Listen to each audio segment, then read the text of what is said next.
Hey friends, Kris back with more teaching on revival from the backyard of our ministry guest house. Today, I want to talk about revival abuses and excuses.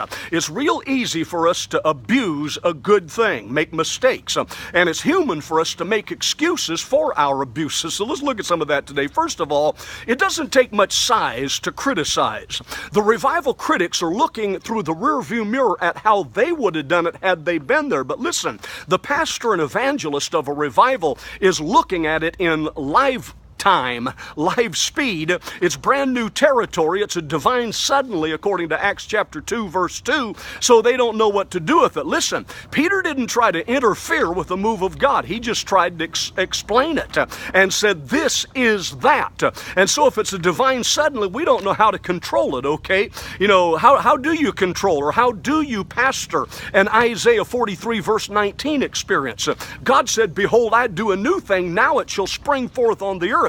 F.B. Meyer, G. Campbell Morgan, people of great fame and name like that went out to the Welsh revival back in 1906 and tried to give, or 1905, and tried to give guidance to Evan Roberts. But when they got there and they saw the glory of God, they realized they were more of an impediment than a help. So it doesn't take much size to criticize. Number two, you can't denominationalize or institutionalize a fire. A prairie fire goes in the ditch, jumps up in the bushes, then in the tree, then over in the haymow, works its way over to the neighbor's house, and then across the fence into the forest. In other words, it does its own thing. And if it's genuine revival, it does its own thing. Now, there is such a thing as a controlled burn. One time I was burning off the bank out the side of my house, and it looked like it was getting away from me, and the neighbor called the fire department. Well, when the fire marshal got there, he said, looks like a controlled burn. You've got it under control. But let me tell you something, friend. Nobody can control a divine move of God. That's God's business. Number three, the brightest light always draws the bugs. You can expect that there's going to be fakes, there's going to be flakes, there's going to be quacks, there's going to be kooks, there's going to be people that want to use God instead of let God use them. That comes with the territory. And the reason being that the demon bugs come because they want to stop the revival. That's why they're there. Number four, revival earns a bad name when we put emotion ahead of devotion. Now, there's always going to be emotion and emotionalism in revivals. The first emotion is sorrow for sin, and once you get sin out of your life, then there's the other extreme of great jubilation. But the key is always focus on the worship aspect and not the emotions or the manifestations.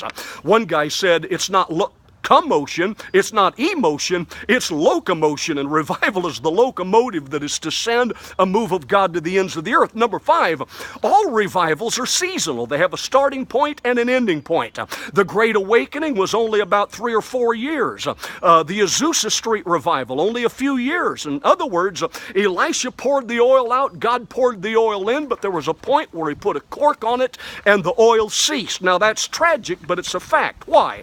Because we're to live in the spirit of revival, but not always the state of revival. Watch this.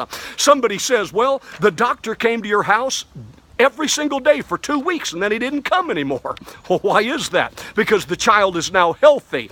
He came so that he could bring a revival and nurse him back into health, but once health comes, then the doctor leaves. Does that make sense? Number six, beware of plastic and elastic when we're talking about being evangelistic. It's not evangelastic.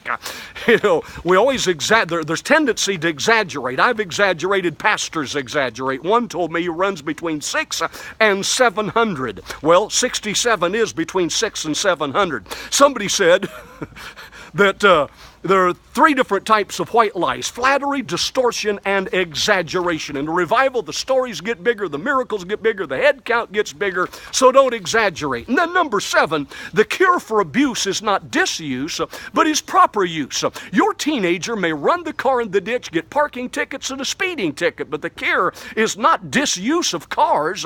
The cure is better driver's education. Same way with gun control. We don't need to get rid of guns. We need to teach people how to properly use them. And the same is true with revival. I hope you're enjoying this series today. Abuses and excuses. We'll move on to some other point tomorrow.